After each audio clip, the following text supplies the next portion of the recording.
Our speaker tonight, somebody special to me. Both him and his wife both are. And both of them has meant a lot to my sobriety. And both of them has meant a lot to me having a close contact with my higher power, with my God. I've heard this man every year here since I've been in the program. I've heard him at retreats, and I still enjoy it. So without taking up any more time, I'm going to ask Clarence to come up here and take over. Clarence?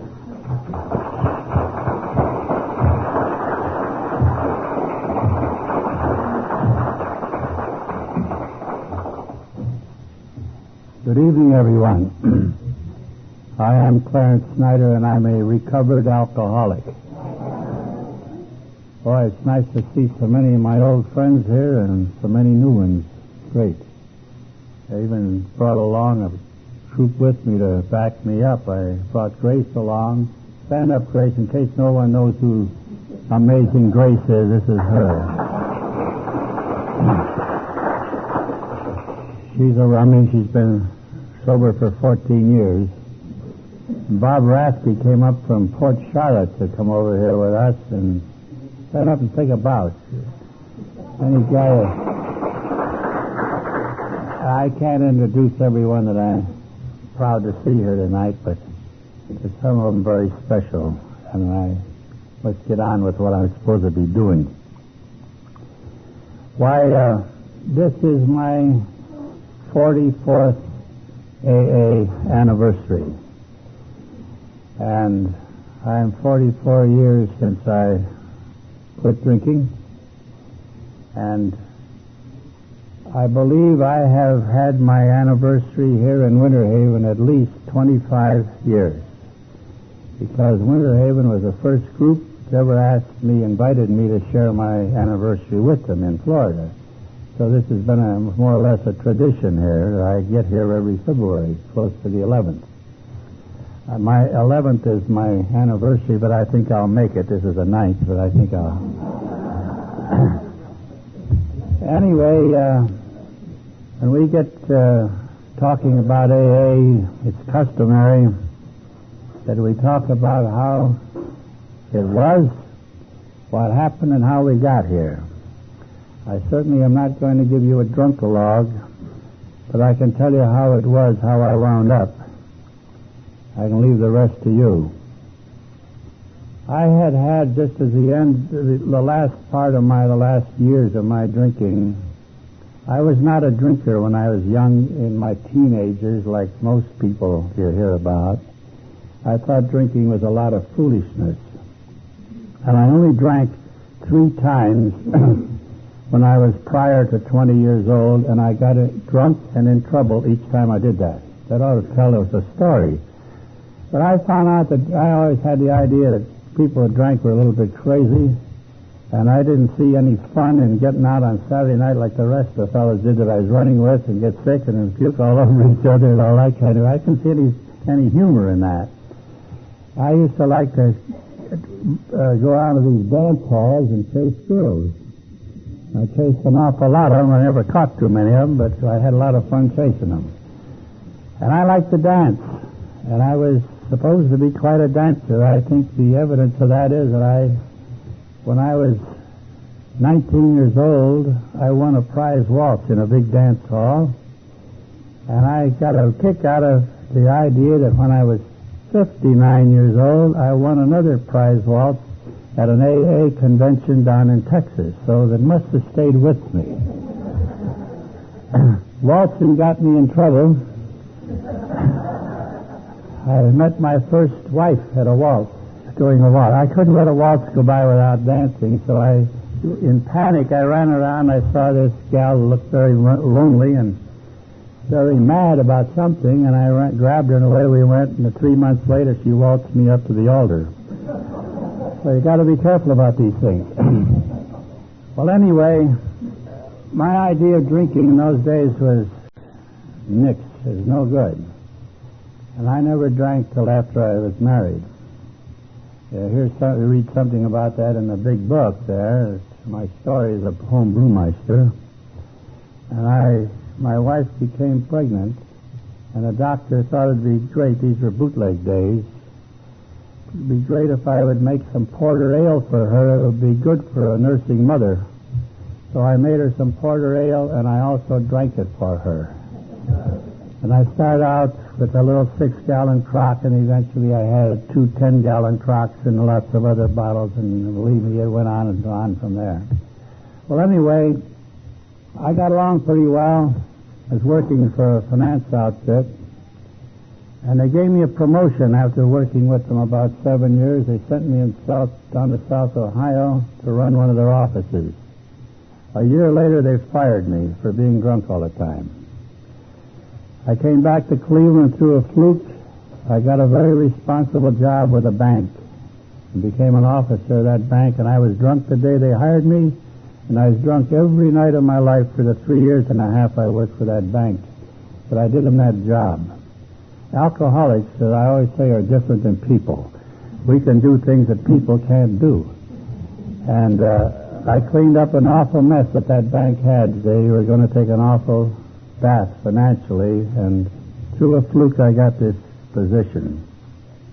They finally had to fire me because I was forgetting things and all that sort of thing, and you know how it goes. I can remember when they fired me, they had a going away party for me. I never heard of a guy getting fired and having a This is rummy stuff. Of ordinary people, this don't happen to. They fire you, they start shooting at you to leave. But a rummy, he can get, I don't know. After that, I wound up on the bum. On the bum. And I was married to a gal who was a member of a very clannish family. This family invented togetherness. And they were always together, usually in my home. And there'd always be 2, 3, or 4 of them there. And this family, I was never used to a close family connection like that in my younger days. My family was anything but close. They didn't want me around. But anyway, they used to have family conferences in my home. And I was never invited to the conferences because I was usually the subject under discussion. And the discussions ran along the line as to whether they're going to throw me out of my own home now again or let me back in. This went on for some time. And finally they got a real bright idea. They were all earth people. They were all civilians, these people. And they think. You know, alcoholics don't. If an alcoholic thinks, he gets in trouble.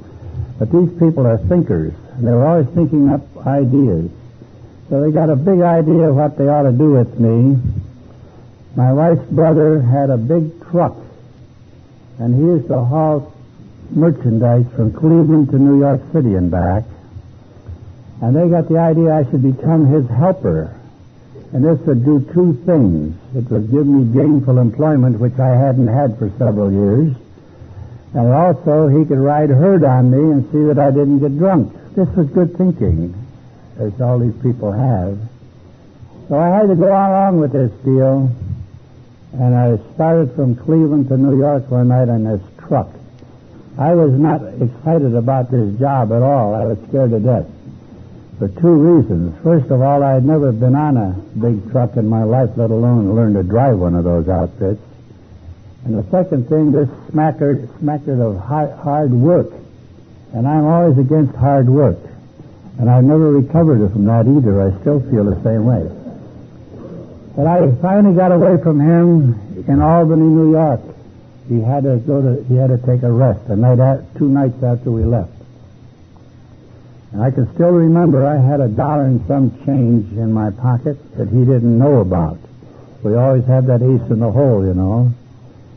And I can still remember, it's odd the funny things we remember, these strange things.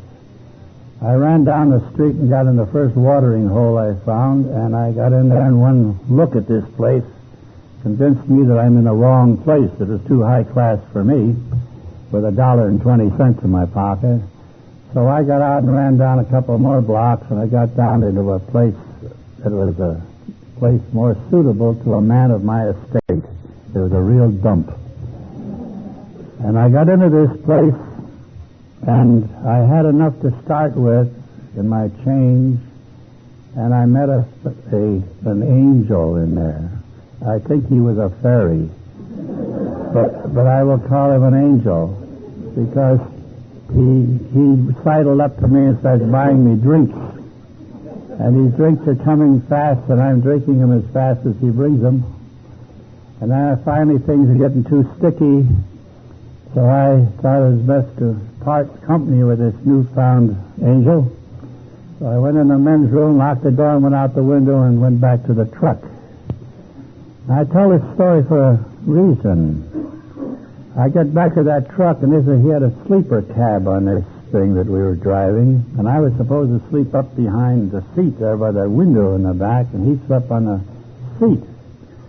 And in my effort to get up in that seat, up in my little nest, those drinks had probably all hit me at once, because I'd set a record. I hadn't had a drink for 2 days then, and I stepped on this poor boy's face. And of course he came with a start. He carted me into New York City and threw me out on the waterfront, told me that's the end of the line, don't ever come back, you're done. So there I was. I existed in New York a long time. I know it was a year because it was winter again when I left. And what happened in New York City was this. I knew no one in New York City, only one family, and that was another sister of his. I knew it was a hostile deal, but I figured it was the only chance I had. I thought I'd go out and see Virginia, and maybe she would do something for me, but at least take me in.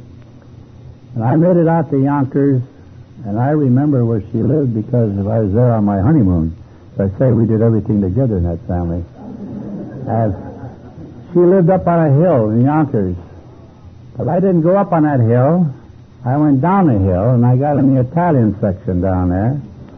And in those days, all Italians had wine. Most of them made it, some of them sold it, most of them drank it, and some of them shared it with their friends.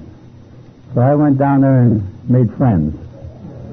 And when I got up to Virginia's house, I must have been quite a mess. I don't remember too much about that visit, except I was rolling around on the floor with the two little baby girls, two or 3 years old, just little kids. And I was dirty, and I was drunk, and I smelled bad. And Virginia took the dim view of this performance, and she put me in her car, and she took me back down to the waterfront where her brother had thrown me out, and she did likewise. And that's how I started to exist in New York. Eventually, I wanted to go back to Cleveland. I don't know why. I guess we all have a homing instinct. And I started back for Cleveland. The one trucker took me as far as Erie, and another one gave me a lift into the outskirts of Cleveland. But meantime, not unbeknown to me, these people are always doing something behind my back. After I had left Virginia's house, a short time later she had a doctor over. I guess I must have infected the kids or something. Anyway, she had the doctor over, and he was a family friend. And they got to talking about drinking, which was a regular conversation piece in those days. And she told this doctor about this visit of mine, this brother-in-law, who used to be such a nice guy, her favorite brother-in-law, and he is now a no-good, stinking, drunken bum. And this doctor said, that's odd. He said, I have a brother-in-law who was a lush, and he met some strange cult of people here in New York. And since he met these people, he runs around all over New York trying to fix drunks. He don't do too much for them, but he brings them home and he smash up his furniture, a few things like that. But he said there's a Dr. Smith, a Dr. Robert Smith in Akron, Ohio, who belongs to this strange cult. And if your brother-in-law ever gets back to Cleveland, perhaps he can go down and meet this doctor, and this doctor can fix him. We used to call it fixing. I still call it fixing.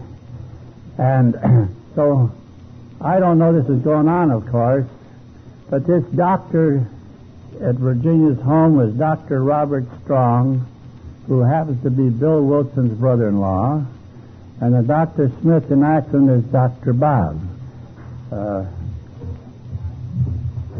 This book here tells you a lot about that.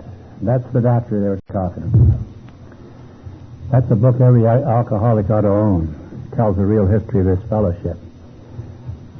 Well, I don't know this is going on, and eventually I got this urge to go back to Cleveland, and I got back there, and I charged up on my front porch and tried to get in the house, but Dorothy had the screen doors up. It's the middle of winter, and she would not unhook that screen, so she talked to me through the screen. I tried every ply that I could use to try to get in that nest, but she was just one step ahead of me.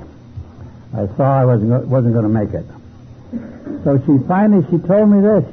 She told me about that Virginia had written her about this doctor in Akron that spent all his time fixing drunks. And would I like to go down and meet him?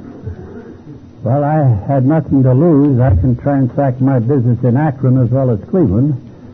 So, fine. She gave me Doc Smith's name and address, and I put it in my grimy little paw. She took me down to the bus depot and bought me a one-way ticket to Akron, and goodbye. Away I went. That's how I met my sponsor. I did not respond to him the first time I saw him. He scared me to death. I don't want to go into this story. It's too long. I ran out on him. But, however, sometime later I was back up there in Cleveland resuming my business with my peers. And this was some business we had, too, believe me. Well, anyway, everybody lying around there drunk. Some of them up and some of them are down. And a strange thing happened, you know. You always want to make a hit with your peers. And if you initiate something, this elevates you in their esteem, or in your own either. So I was sitting there with some of these drunks, and I said, I made this statement, I'm going to quit drinking. I've had enough of this foolishness. And I'll never forget this guy if I live to be 1,000. I don't know whatever happened to him, I'd like to know.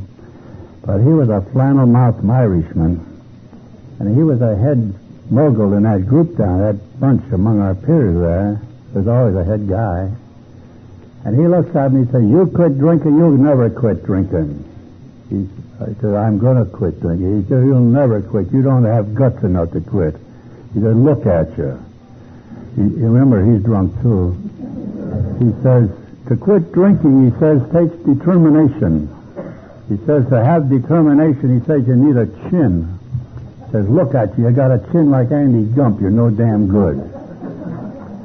I says, I am going to quit. I know a doctor in Akron can fix me. He said, nobody can fix you. I says, I'll show you. He says, you show me. I said, okay. Well, I got a hold of someone's telephone.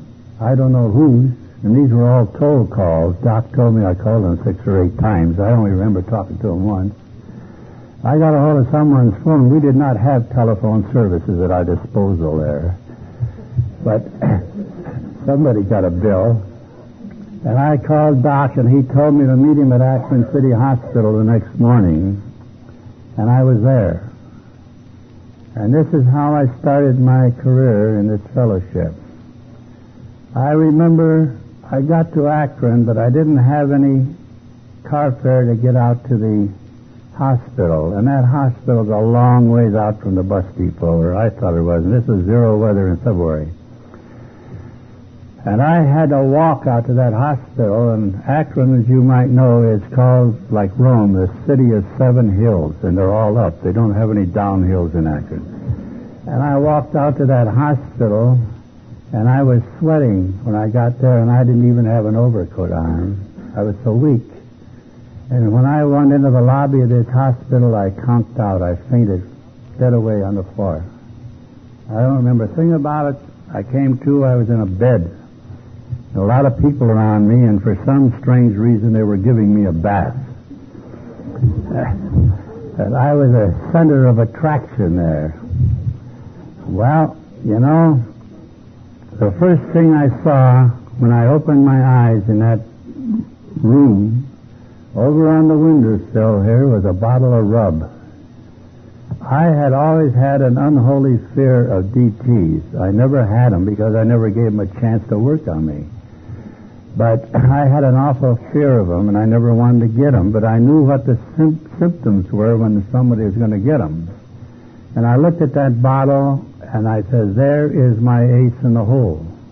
If I start hearing music and there is no orchestra, or I see some funny things running around that I've never seen before, there is my answer in that bottle of rub.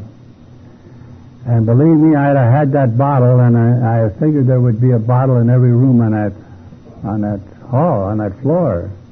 I'd have had myself all I needed. But I never touched it. I steamed through without it. I stayed in that hospital about a week. After a couple of days, the men who preceded me came in to visit me, the alcoholics in the Oxford movement. This was not AA. There was no AA yet at that time. AA had not been put together. I started out in the Oxford movement. Bill Wilson was an Oxford grouper at Calvary Church under Dr. Schumacher in New York, and Doc Smith, my sponsor, was in the Oxford movement in Akron, who met at T. Henry and Clarissa Williams' home in Akron. So these men, these alcoholics in the Oxford group, were a minority. Most of the people in the Oxford movement were not alcoholics. They were civilians. They were earth people. They were all people trying to live better lives through Christian principles. And they had a program of 6 steps. And that 6 steps that they have, we just took, when we wrote this AA book, we took their 6 steps and made 12 steps out of them. The same program the Oxford movement had. It involved an admittance that we called them all sinners in those days. It involved that you're all out of order and you needed some help, and you recognized God, and you were willing to turn your will and life over, and you made an inventory, and you made restitution, and you went out and carried the message. That was their program, the same program we have. We only just enlarged on it. I guess we figured that if alcoholic could screw up 6 steps, he can screw up 12 much easier. So we have 12 steps to screw up. And do we ever get them screwed up? I hear people talking about this program. It's amazing. Amazing what I hear people say, for instance, you can take anything you want, take anything out of this program you want, throw the rest out the window. Well, it'd be a good idea if you go out the window with it, because you're not going to get any place, see? But then you say something about God in one of these programs, and boy, oh boy, when they start to getting on their horse, they say, there's that religious nut, that fanatic. What's he talking about God? We're in AA. This is not God, we're in AA. Do you know that God is mentioned 214 times in our big book? Did you ever figure that out? 214 times. So I hear people say, you can put your trust in anything. Your idea of God can be anything. You can put it in a steam radiator over here, the air conditioner, electric light bulb. You can have that for your God. And I listen to this kind of crap, and it still goes on. I bet you heard it too. Let me read something about this program. You've heard it read a little while ago, but I'm going to read it a little differently. You heard these 12 steps a little while ago, well read. Now listen to this. We admitted we were powerless over alcohol, that our lives had become unmanageable. I came to believe that a light bulb could restore me to sanity. I made a decision to turn my will and my life over to the care of my light bulb. I admitted to my light bulb, to myself, and another human being the exact nature of my wrongs.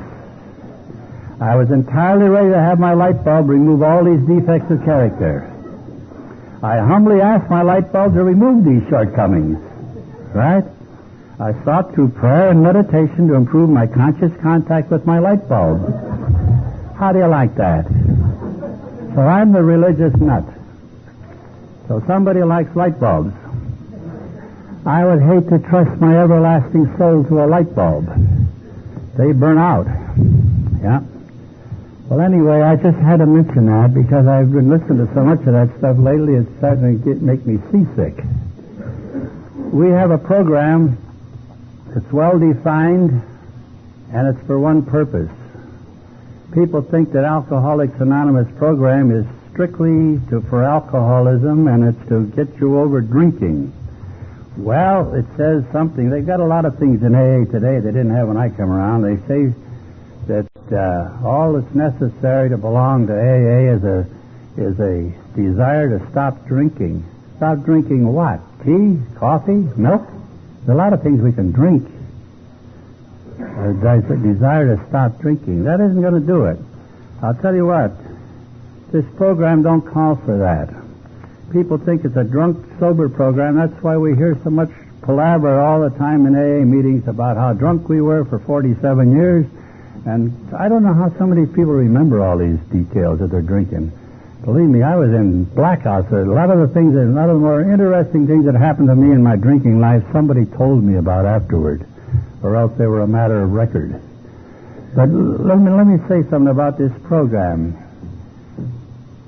This program has 200 well-chosen words in it. Alcohol is mentioned once. Did you ever notice that? Once.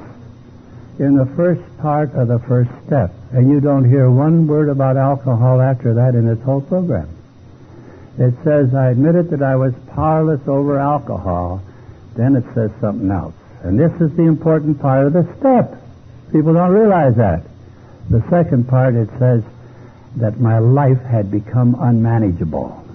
There is the crux of the thing. My life is unmanageable. Unless I can get a manageable life, I'm sunk.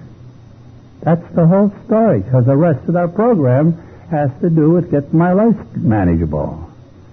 So the second step says, I came to believe that a power greater than myself can restore me to sanity. That power to me is God. God, G-O-D, not a light bulb. Then it says, I made a decision to turn my will and life over to the care of God. It says here that of God as we understood Him. You know why they got that understood Him business in there? This is one of the little secrets you've probably never heard about. But when we started AA, remember, AA started in Cleveland, Ohio in 1939. That's the first AA group. That's when we broke away from the Oxford group. But when AA first got going, before it got up as AA yet, we decided to write a book. Hank Parkhurst and Bill Wilson got the idea of that AA book. We were trying to get people into this Oxford movement where they could get their lives changed and quit drinking, alcoholics, and associate with these other people who are trying to elevate their lives and get rid of some of the sins they've been committing all their life. So this idea of the book came up. So Bill would write these chapters and some of this stuff and send it over to Akron to us, and we would check it over. We would blue pencil it and red pencil it and add this and take off that and send the stuff back to him up in New York. And they would blithely ignore most of the stuff we'd send back anyway. And so this is the way this book was put together. So finally, in the New York area, Hank and Bill, Jimmy Burwell, some of those people were, Bill was pretty much on the agnostic side himself, but Burwell and Hank were absolute devout agnostics, or whatever you might, atheists or whatever you want, and the very name of God used to make them sick. So they didn't want all this God business in the book. They always said that you start mentioning God to a bunch of alcoholics and they'd run. They'd beat it. You'd never get to them. Well, we didn't believe that over in Akron because we laid it right out on the line like those Oxford group people did, and I never saw anybody tearing out of there in a fit because somebody mentioned God, but they seemed to think that in New York. So here's what happened. We wanted to write this book. We got this book all prepared, and Hank Parkhurst found a printer who promised to print the book for us, publish it, at a slack time in his work season. And he gave us a date, that if we got the book in by that date, he would get it and he would do it for us, and he would keep the books in there, and when we wanted some, we could give him the money for them, and he'd release books. So that is the best thing we could do. We got a guy that would publish the book. So here we're having an argument between the guys in New York and the guys in Akron about God in this book. And it came to an impasse, and the time for the book to be presented to the publisher was right upon us. And we were going to miss the boat entirely, and that book wasn't going to get published unless something was done, some compromise was made. So a compromise is made to suit and to please these agnostic and atheistic people in the New York area. We agreed to put God as we understood him in italics. Now, the big problem is every time you give an alcoholic an inch, he'll take a mile. And when you do this, you give him this, he starts to getting into light bulbs and radiators and desks and what have you. See? This is how all this crap started. And it's too bad. And it's put a lot of people back a long time. Because they will still argue and stand on their rights to believe in God as they want to. Make anything out of him they want to. But some finally wake up, come around them, some don't, but that's their choice. But it's there for people to take if you want it. One thing I know about alcoholics, I know a few things about them. I've been with them for 44 years. Someone wrote me a card, sent me a card today, a friend of mine who I've known for many years in AA over in Washington, D.C. And he reminded me that I was the 44th member 44th alcoholic ever to come under the attention of this plan, and this is my 44th anniversary. I thought that was something nice for him to remind me of. Well, anyway, this program is absolute. Alcoholics are different, as I say, they're different than people. They're entirely different. People are not like alcoholics, and everybody can't be an alcoholic. The privilege of being an alcoholic is reserved for a chosen few. I don't think there's over 8 or 9% of the population that can be an alkie. I know there's a lot of drunks that wander in and out and all kinds of other people, but the true alcoholic is a type. And you can recognize him by characteristics. And I'll tell you a few of them. I've never met an alcoholic worthy of the name yet who was not a high-strung individual. I never met one yet who was not the biggest liar in the world. I've never met one who was not very sensitive soul. He's always going around looking for someone to hurt his feelings. I've never met one who was not an extremist. He never does anything by halfway measures. But an alcoholic who he plays hard, he works hard, and when he drinks, he makes a career out of it. He wants to be a social person, but he's full of fear. Fear is our overriding problem among alcoholics. We have fear, we are raised on fear, raised on it. And when you get acquainted with enough alcoholics, and you get acquainted with their background, you'll see that thread of fear running all through their life. And it started back in Sunday school. A lot of the things we know are not true. Lots of things that we know are not true. And we've been taught things that are not true. We've been taught about a horrible God that's going to punish us. Some people, they learn this in Sunday school. If you do this and you don't do that, you're going to hell. You play ball on Sunday, you're going to hell. You go dancing, you go to hell. You play cards, you're going to hell. You're going to hell for everything. What do you get to heaven for? And so we get scared to death. And this is imbued in us. And we find out after a while, when we find out who God is, and he's not a lamp post, or he's not a light bulb, or he's not a desk or a radiator, we find he's a loving Father, and he's a forgiving Father. Then we start to get someplace. See? It's wonderful. As I said, God is mentioned 234 times in our book. That ought to tell us something. So when people start yammering about being a religious nut or a fanatic, I get this a lot. There comes that fanatic. What's a fanatic, anyway? What is a fanatic? A fanatic is a fan, isn't he? How about it? We have all kinds of fans. Turn on your TV when a football season's on. You see 100,000 fans in that stadium all yelling and screaming their heads off. A bunch of monkeys down there making $300,000 a year batting each other around on that gridiron. And it costs you 25 or 30 bucks to get in there and cheer for them.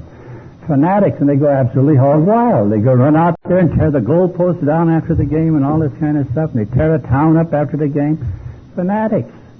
We got football fans, we got baseball fans, we got golf fans, tennis fans, bowling fans, you name it. We got all kinds of fans. Everybody's nuts about something.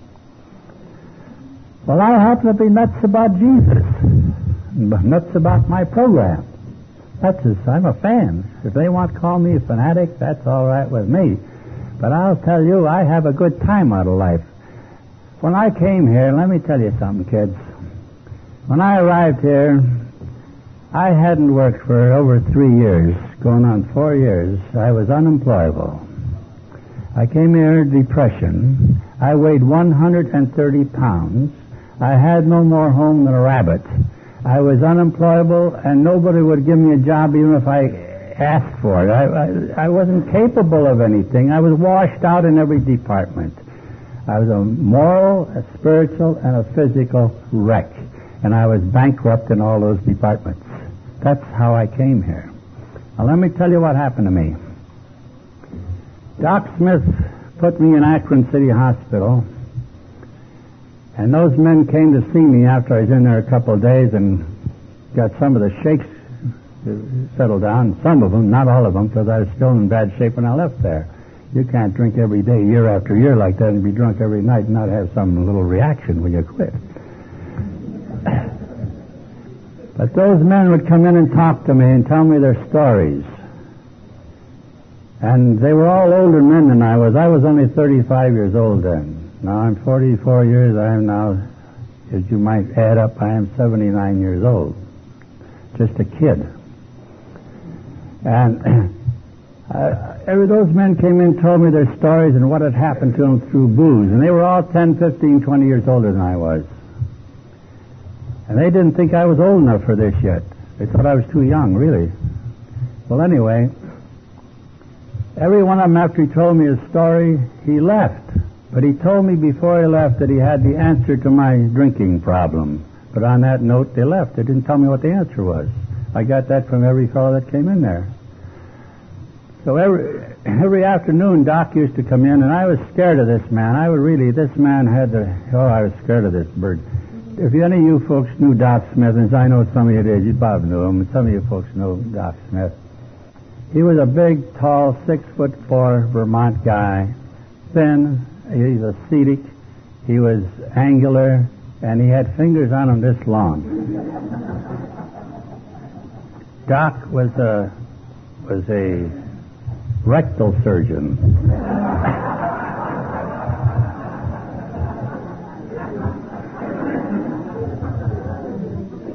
Well, Doc would come in every day, and he used to poke me in the ribs with his fingers. If there's anything I hate, some guy poking me in the ribs when he's talking to me. But he used to do this for emphasis, or get my attention. And Doc would every day come in and look at me.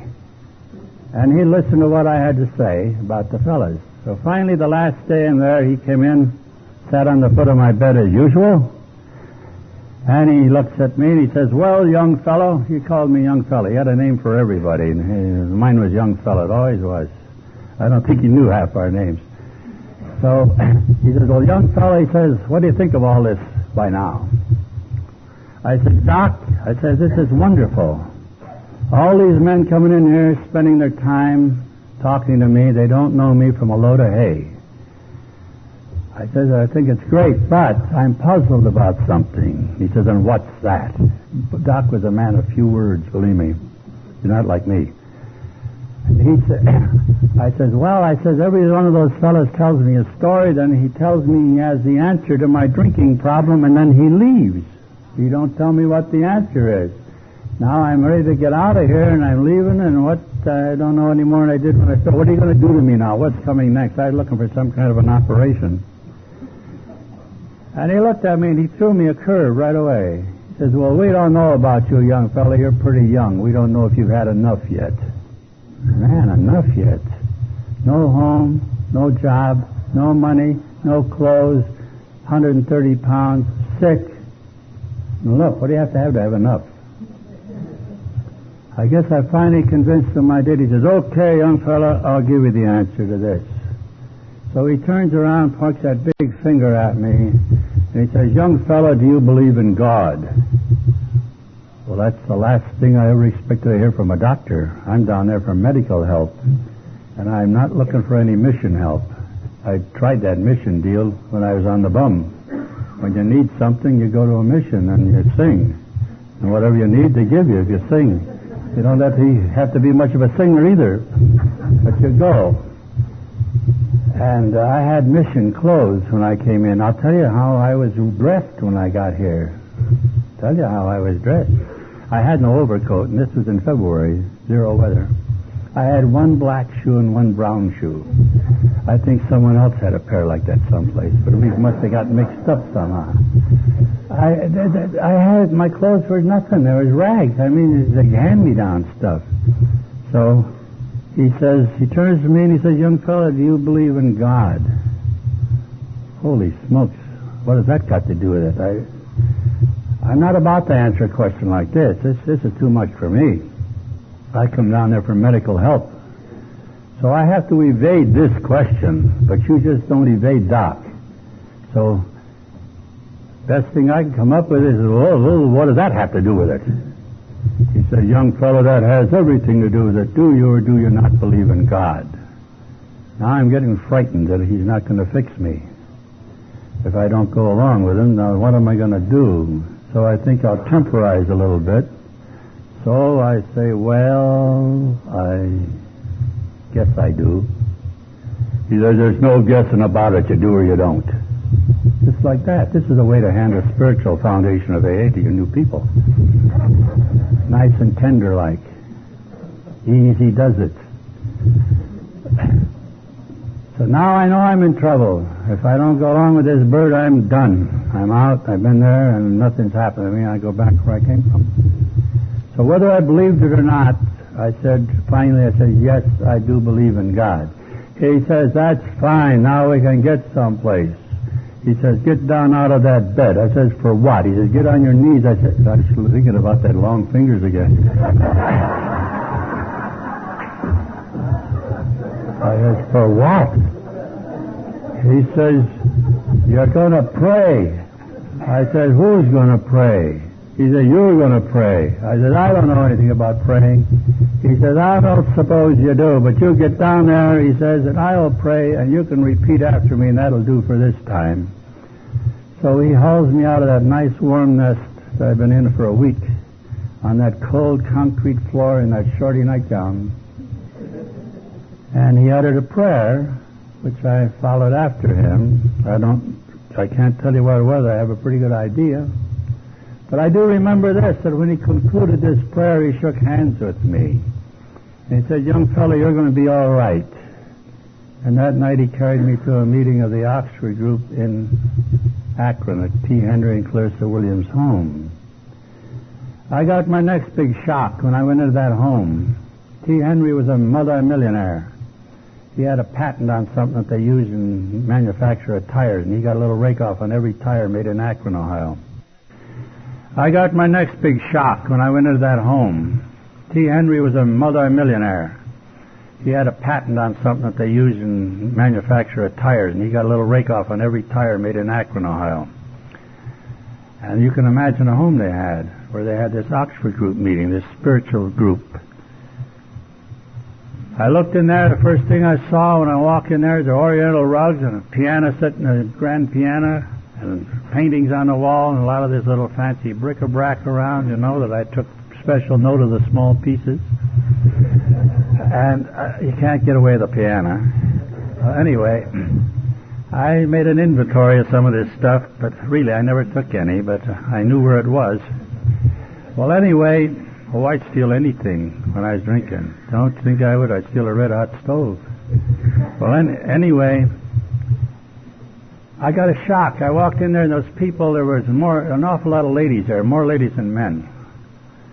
And a lot of those people were not alcoholics, but I recognized the fellows who had visited me in the hospital, so I nestled up to them. But some of those ladies were very, very kind to me, and they made me feel at home.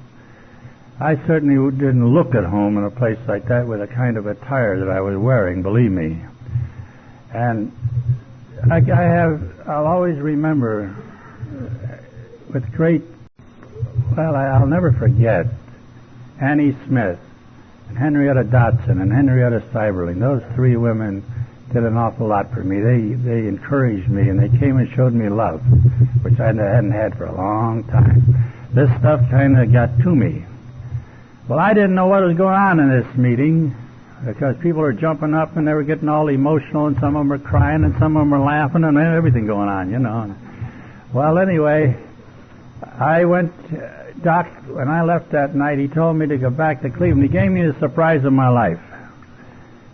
When I landed in that hospital, he called Dorothy in Cleveland and persuaded her to come down to that meeting and take me home and give me another chance. Boy, that took a sales job, because I couldn't get in by myself. And she was at that meeting, and she took me home. And I stayed home for about a year. I started AA and all over the place, and she threw me out sober a year later. Well, that was one of those things that happens, and of course I never went back. However, that's one of those things that happens in our lives. A lot of us have these things happen. It's too bad, but that's life. Well, anyway, he told me when I left that night I should go back to Cleveland and spend the rest of my life fixing rummies as an avocation. Free. Well, I have nothing against people who go in this professionally. I just never chose to do that because I was ordered not to, and I don't believe that I'm the fellow for that. So I don't. All of my work I do for free. And I'm still doing it. Well, I went back to Cleveland. Now get this picture. There was no group in Cleveland. There was no Oxford group even. Nothing. No alcoholics that were dry. But the woods were full of drunks up there. This was Depression time, and thousands of men were walking around the street and were homeless and what have you. And some of them living down there on the dump we called Hooverville, and living any place they could. And I went around nailing drunks every place I'd see a drunk. On the street, any place. I'd walk up to this rummy and I'd say, "Hey, you ought to quit drinking. You ought to be like me." Well, you can imagine what the response I got from some of these people. I don't mind telling you, some of it was physical. But this went on, and I went out and made contacts with church people, with social workers, with police, with judges, doctors, hospitals, what have you, any place that had anything to do with drunks. I went and told them if they had any drunks that were unmanageable, call me and I'd fix their drunks for them. This went on for 7 long months. I talked to hundreds and hundreds of assorted drunks, alcoholics, what have you. And finally I nailed my first guy. I sold my first prospect. I got my first baby and put him in the hospital. That story was a story all its own. I like to, I'll tell you something about it. This was a milestone in my life. I always felt this way. I was going to those Oxford group meetings every Wednesday night in Akron, rain, shine, or whatever. I was there. And I'd go down on weekends to be around these alkies that were in the group and around my sponsor, Dr. Bob. And I always felt I'd never really be a member of that bunch until I'd sponsored someone. So when I went back to Cleveland, I went back with a lot of gusto. I had a lot of brass, a lot of time, a lot of energy, a lot of ignorance, and I went out tackling people.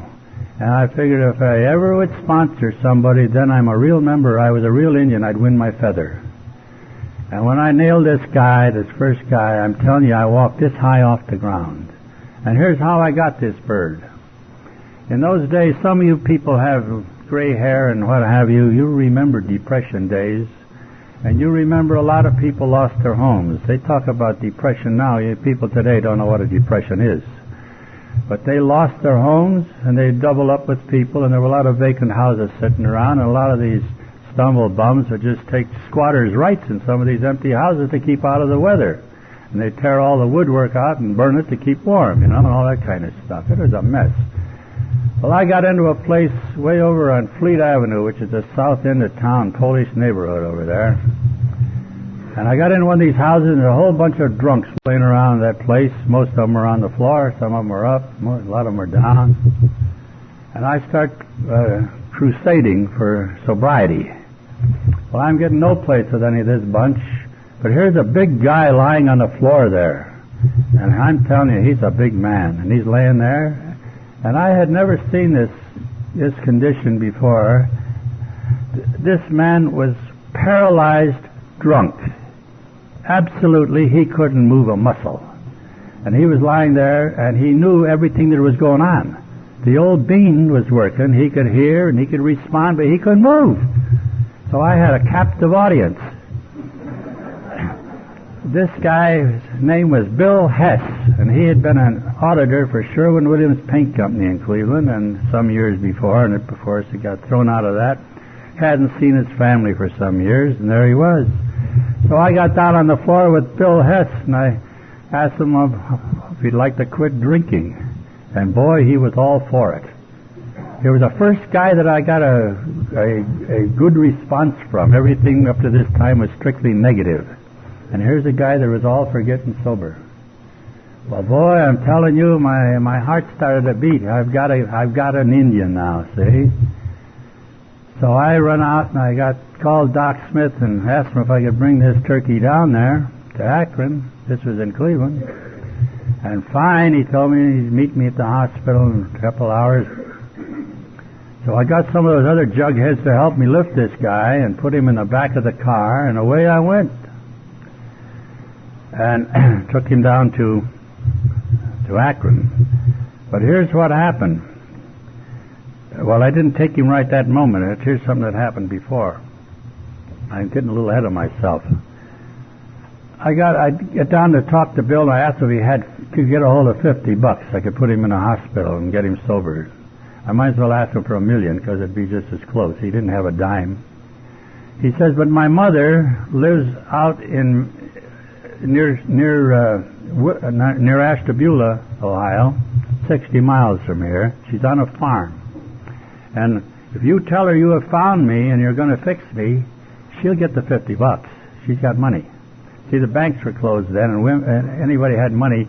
There's all the little bumps out in the backyard where they put them in tin cans and buried them, and they put them in sugar bowls and in mattresses and stuff like that.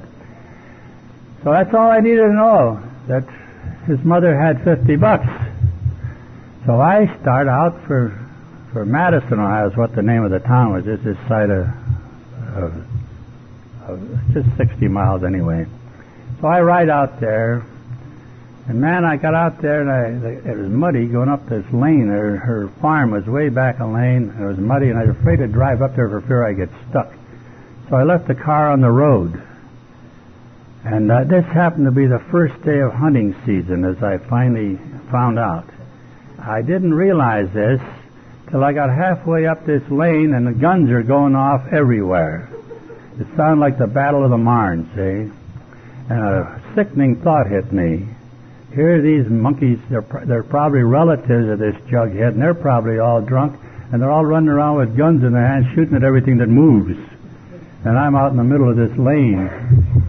Well, I stood there for a few moments debating as to whether to keep on going to the house or turn around and forget the whole thing. But I wanted that feather. I wanted my baby, see?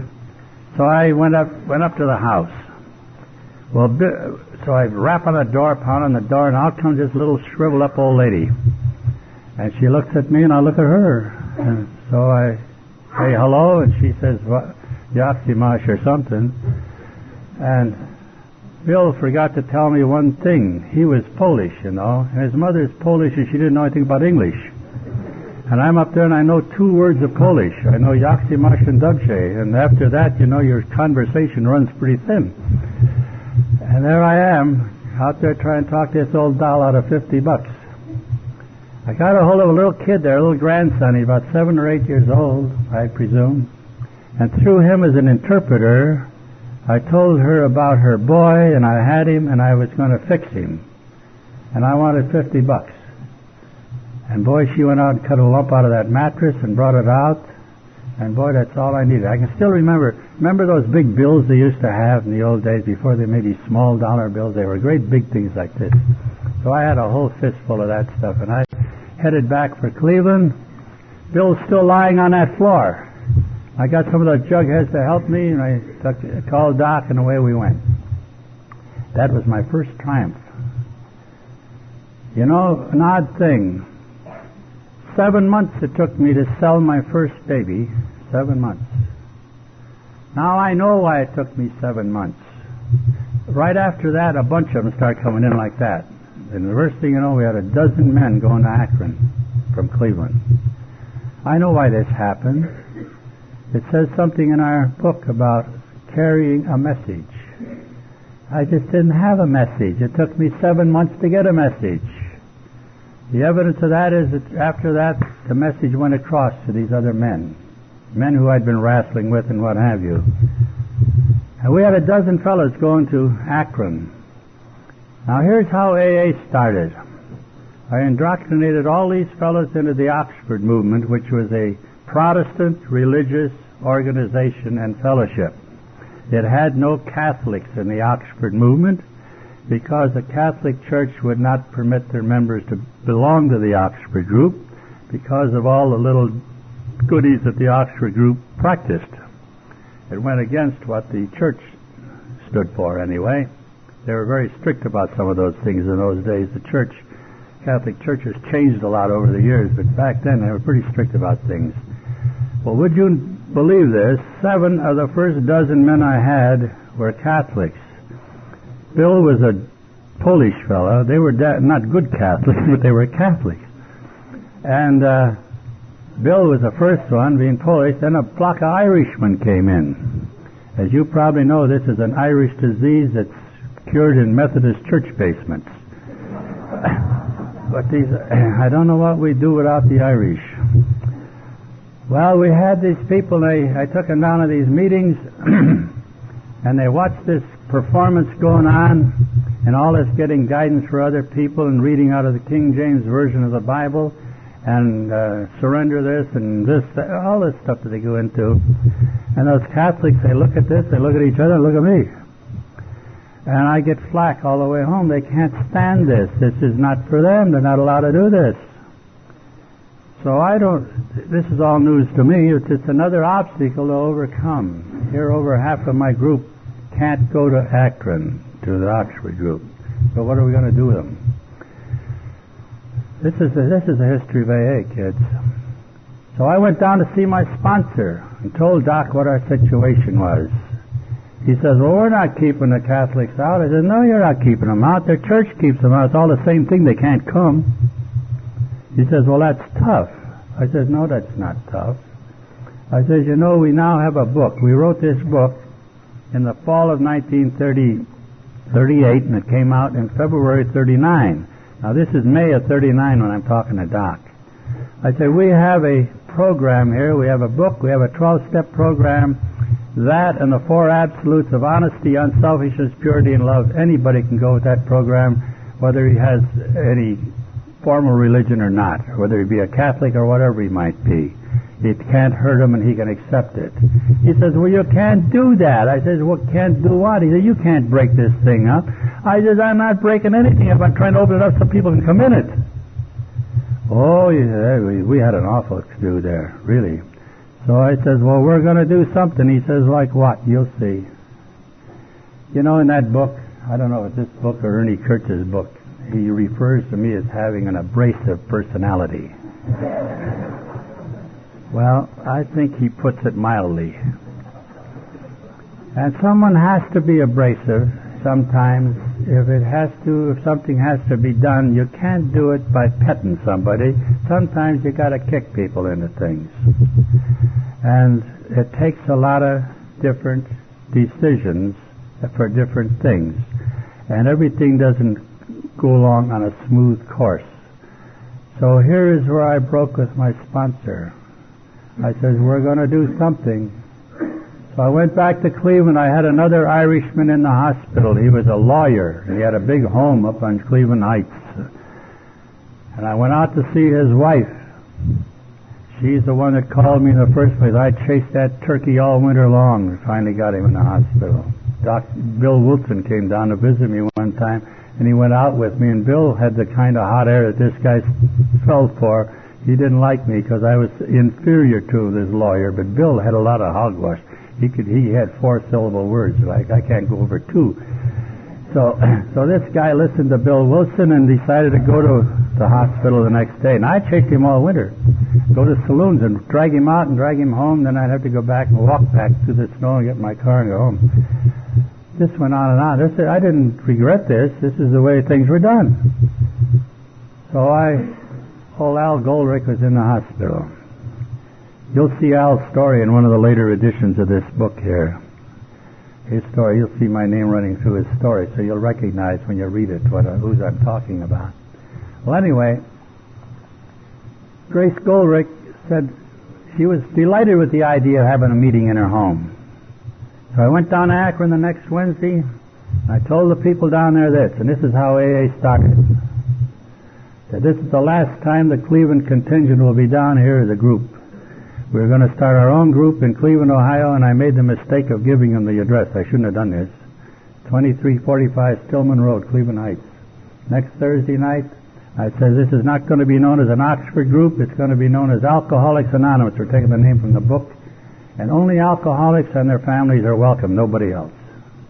Well, you can imagine what happened. We are a minority, and I had gotten my sobriety and my new start in life through these people, and I'm denying them the privilege of even coming to our meetings. Well, the roof came off the house, to say the least. Clarence, you can't do this. It's done. You got to come down and talk about it. There's nothing to talk about. Well, we left. It was pretty bad. It was a real riot. But I thought that was a riot I wish you'd have seen next Thursday night at 2345 Stillman Road. That whole gang descended upon us and tried to break up our meeting. And one guy was going to whip me. This is all done in pure Christian love. I want you to understand it. It was awful. It was awful. You know, AA started in a riot, and it grows in riots. One thing that really pikes me off, they talk about unity in AA. My God, if we ever had a unity, you wouldn't have an AA. You know, nobody ever starts a group because we need a group. Somebody gets mad at somebody. That's the way we started. 6 months later in Cleveland, we had our first unity. I got those plain dealer articles that put AA on the map, you know. Hundreds and hundreds of inquiries came from all over the country on that. And some of those guys took umbrage at this. They didn't like the idea of me going out and getting this publicity. They're going to have their pictures in the paper and all this crap, and how much money was I getting for these articles and all, you know, all that stuff. So they called a rump session, and they had a vote, and they voted me out of AA. I'm the first guy ever voted out. So these are guys that I brought in. Don't you forget this. These are my babies doing this. Some of you people think you have it tough. Well, there were a lot of people there that didn't agree with this. So we didn't split in 2 groups. We split in 3. We had some real unity. And we kept on splitting and splitting and splitting. I remember when we had our group going in Cleveland a few months there, and I looked at that bunch one night. I can still remember like it was yesterday. I says to myself, wouldn't this be wonderful if we had as many as 35 people in this group? Wouldn't this be great? It wasn't a year later we had 35 groups in the city. AA started in Cleveland in May of 39. Never mind all this crap about starting back in 1935. It didn't at all. All those people were in Oxford groups. So was I. So that's the real AA, is when we had to shed our mentor there and go in for ourselves. And we have our own fellowship, and we could never survive had we not done this. So here we are. And we have a lot of problems together. We have a lot of fun together. We have a lot of fights together. But we survive. And a lot of people have a chance to live.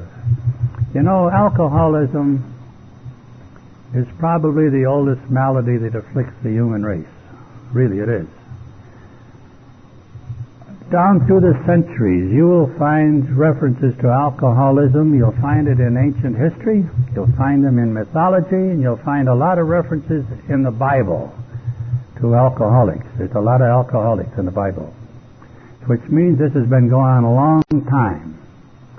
You open your Bible, you don't have to go past the first book of the Bible, Genesis, and you'll find your first rummy. Yes, sir, you'll find the first rummy. You'll find Noah. That old boy was one of us. Don't you ever think he wasn't. You know the story of Noah and the ark. Just figure this. If you don't think he's a rummy, listen to this. The world has got to a point where God was washed up with it. Everything was going downhill morally, and it was just winding up a real mess. And God finally had it up to here, and he decided to wipe the whole bloody thing out and start all over again. But he needed some seed. So he calls his friend Noah, and he says, Noah, my boy, he says, I want you should do something for me. He says, yes, anything, Lord. Noah was a real believer. He'd do anything. He says, and then he told him what he's going to do. He's going to flood the whole world. He says, I want that you should build a boat. And he gave him the dimensions of this ark and told him how big it should be and told him then what he had to do. And he says, you and your family are to build this, and then you're to get 2 of everything living and put in it, and also your family, because I need seed to start all over again, because we're going to flood the thing. It's going to be over with. Okay, Noah says. So his family gets out there, they're cutting logs and cutting and making boards and putting this thing together and working at it for some years. And the neighbors come along. Of course, Noah was another one of those fanatics that everybody laughs at. So they laughed at old Noah. What are you doing, Noah? I'm building a boat. A boat? You nut? You're out in the middle of a desert. You're building a boat? Yeah. He says, why? We're going to get flooded. Well, they thought, no, he's playing with a short deck, So they pay no attention to him, and they go on their merry way. Well, after some years, this boat got built, and they put all the things in there, all the living things, and including his family. And the rains came, boy. And it rained, and it rained, and it rained for 40 days and 40 nights. And for several months, that ark floated around here and there and hither and yon. And eventually the land came up and the water went down, and this ark rested on Mount Ararat. And old Noah is out. He sees the land out there. What is the first thing that our friend Noah did? He ran out there. He planted a vineyard. He raised some grapes. He made some wine, and he got drunk. That's our friend Noah. The Bible's full of rummy stories. There's along the back, you can find it in ancient history, you can find rummy stories in mythology. If you want to hear a couple more rummy stories, I'll be glad to tell them to you. You want to hear a couple? Well, that story of the Jericho Road, the Good Samaritan. Boy, here is a rummy story. They're all rummies in this story. Here's this poor duck. He's lying out there by the side of the road, stripped naked, all beat up, bleeding, half dead. All beat up. And along comes a priest, and he sees this bird lying over there, and he knows what the score is. He's seen this thing happen before. You know what happened to that old duck, don't you? He got drunk and he got rolled. I don't know if any of you ever got rolled or not, but he got it. So this priest sees him, and he recognizes it, and he's not about to get involved with any drunk that got rolled. And he says, like a lot of people say, so he crossed on the other side of the street, and he says, good enough for that slob. He got himself in that condition, let him get himself out of it the best he can. So he passes on the other side, leaves the guy lie there in his misery, in his blood, naked. Along comes another guy, a Levite, and he sees this fellow. He's a man of the world too. He's seen this thing happen to people. Says the same thing the priest said. He crosses the road, he says, good enough for that no good, stinking, drunken bum. He got himself in that shape, let him get himself out of it as best he can, so he passes by and leaves the guy lie there. Then along comes this next bird. this Samaritan fellow. The Samaritans weren't the greatest people in society in those days, but this guy was a traveling salesman, and I'll prove that to you. So he comes along, and he sees that bird lying there, and he's also a rummy. And what does he do? Does he pass him by? Nope. He got down off of his form of conveyance that he's making his territory with. It's probably not a Chevrolet, it's probably a mule. So he gets down there, and what did he do with this fella? It says he ministered to him, and he gave him some wine. He gave him a drink, just the stuff the guy needed. The one thing he needed. So he ministered to him. Did he leave him lie there? Nope. He picked him up, he put him on his form of conveyance, and took him to the Holiday Inn. Or took him to an inn, it says an inn. And here's how I know they're all rummies. He says to this innkeeper, he says, Mr. Innkeeper, take care of this fellow, and here's some money. You see, he gave the money to the innkeeper, not the drunk. He says, take care of this fellow, and he says, if any more be due, I will repay you on my next trip through. It means he's a salesman making that territory is what he is. Now that's the first 12-step call on record. Okay? It's a long time ago, you know. We talk about 44 years or 40 years. There's way back there. One other story. You might remember these stories. They might be helpful to you someday. This other story is about these two boys. They're Jewish kids. And Jews, of course, don't eat pork, and there's a lot of things they don't eat. But the old man, their father has a big spread, a big farm there. He has a lot of cattle, a lot of grain, a lot of sheep, a lot of goats, no hogs, everything else he's got there. Big spread. And these two kids are working the farm for the old man, for their father. Well, this one kid, the older kid, he's busy out there, boy, he's doing twice what he ought to do. He's the Al-Anon kid.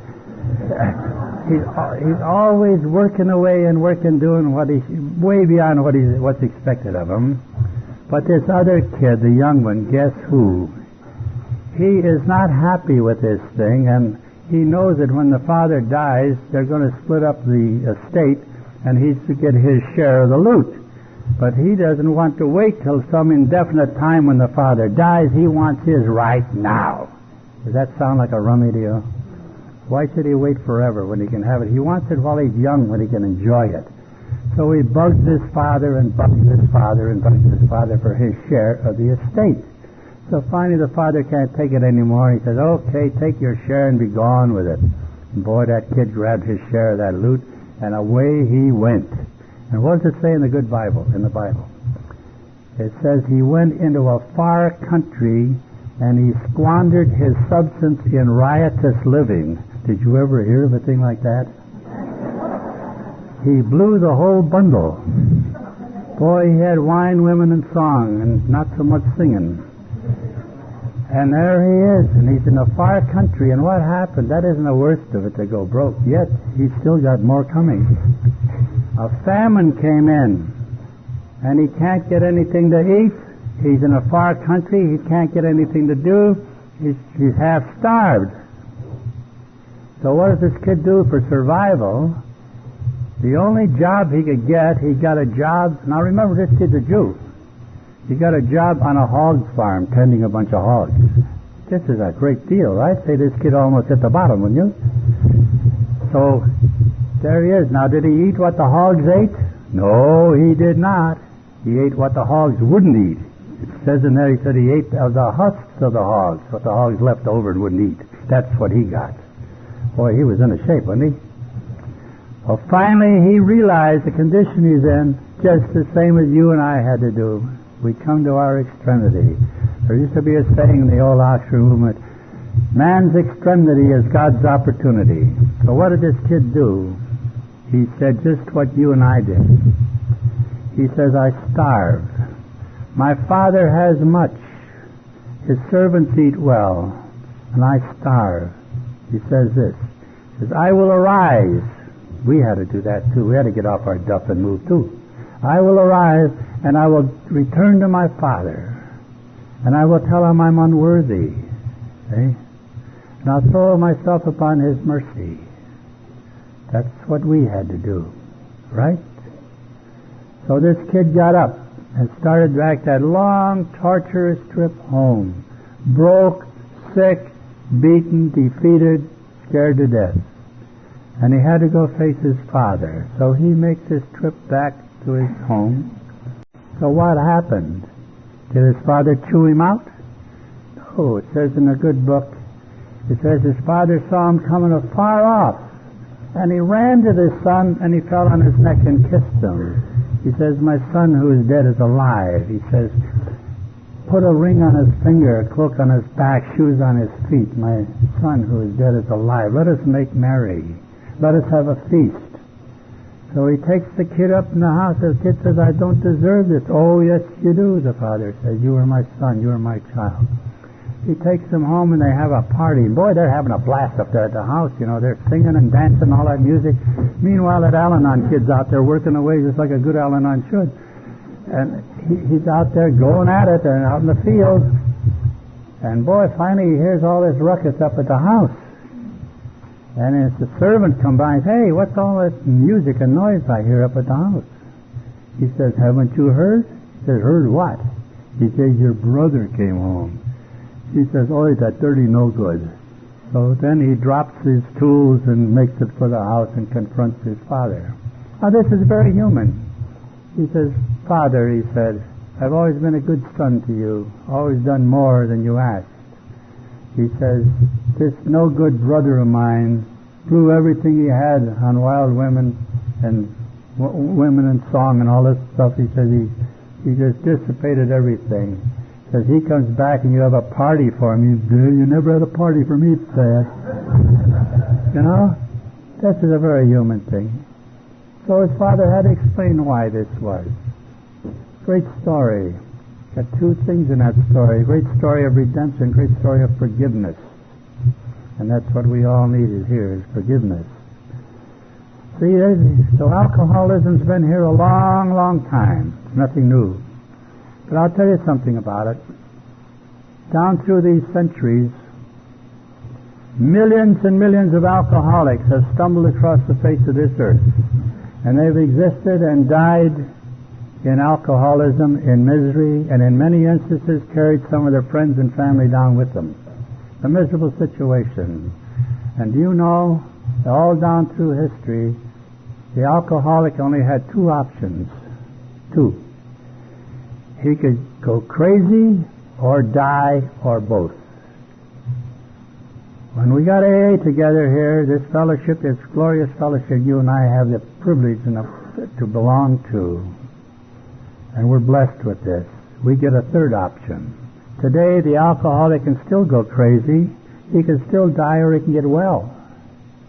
This is different than it's been all down through history. You want to think about that? This is what we have today. You and I are members of this wonderful fellowship. You and I have something in our keeping here that we better, by golly, take care of. And really get straight about it, too. There's a lot of things coming into AA today that are very harmful to us and our fellowship and to us as individuals. Believe me, watch it. I'm not trying to scare anybody, I'm just trying to bring it to your attention. You know, a lot of alcoholics in AA today are letting everyone else do our 12-step work for us. And you and I need that exercise. I've never found that I should not have a need for exercise in this fellowship. I still do it. I still sponsor people. I don't go out and work the way I used to because I have a different way of working, and we all change our way of working as we go along, as we get further understanding of things. But a lot of people today are letting courts send their people to them. They're letting dry out places send their people to them. They're letting all these different things send their people. We should be taking care of these things. Nobody else. We're the only people who can do it. All of this stuff's been tried. I don't care how much effort these people put into it or how sincere they are, when the bottom line is that you and I have to work one-on-one with people, with alcoholics. We can't fix the world, and we can't stand up here and talk to 1,000 people at a time and change their idea about this AA. We have to work one-on-one with people. We get a message, and we carry that message to someone. And we have to sacrifice a lot of our own time and our conveniences when we do this. You know, Grace and I have the type of ministry we have in AA anymore. It's different than it used to be. I don't go out starting groups. I don't get mixed up in the politics of AA. I'm not a bloody bit interested. I'm not interested in a lot of this stuff that they bring into AA. But people want to play around with that crap, they can have it. I don't want it. I don't need it. But I know what I'm here for. I'm here to help alcoholics. And people come to our house from all over this country, not where we live. We don't get anybody from Orlando. They don't talk to us. But a prophet is without honor in his own home. But you go 50 miles away, you're an authority.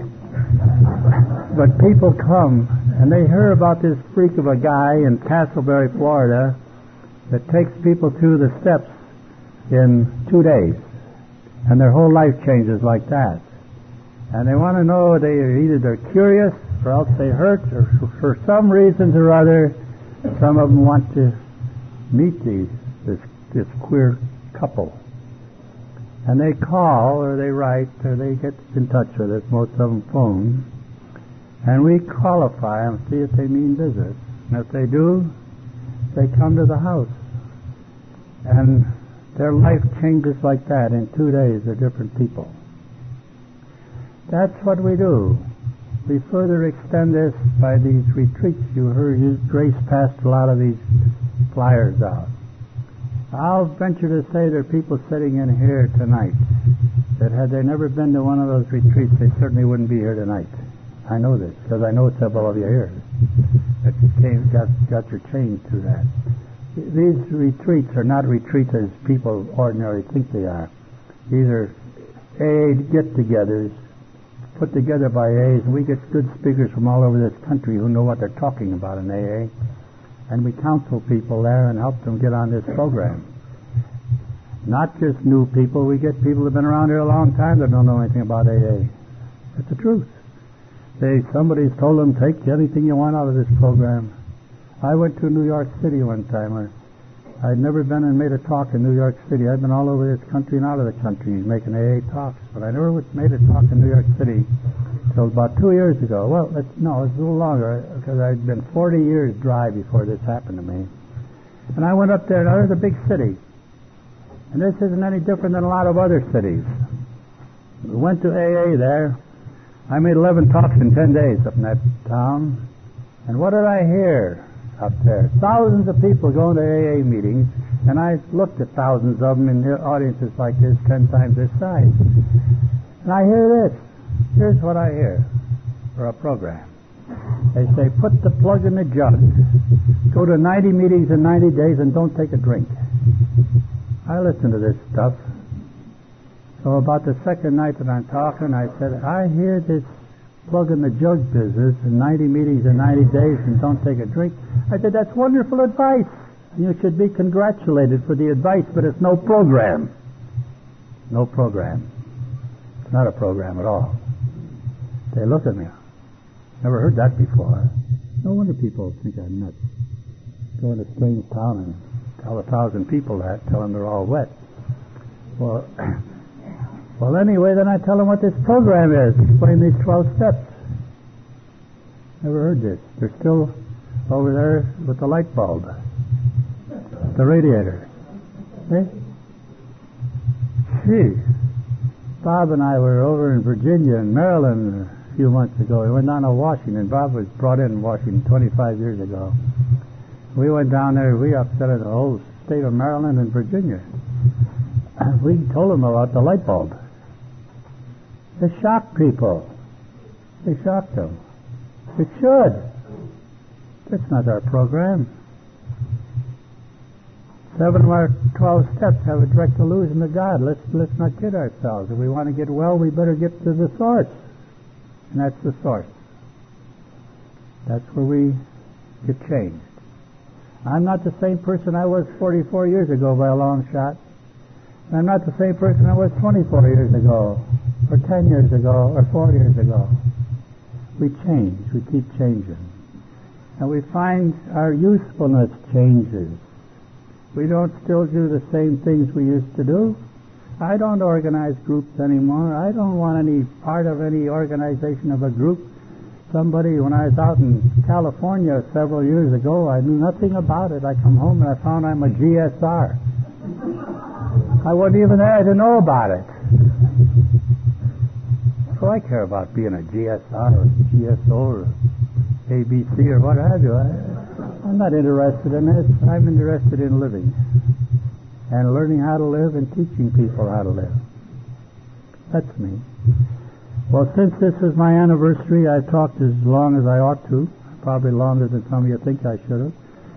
But I see Grace looking at her watch, and she always gets, she hears me all the time, so it's old stuff to her. So she gets tired of this after an hour and a half. So all right, so I will fold it up.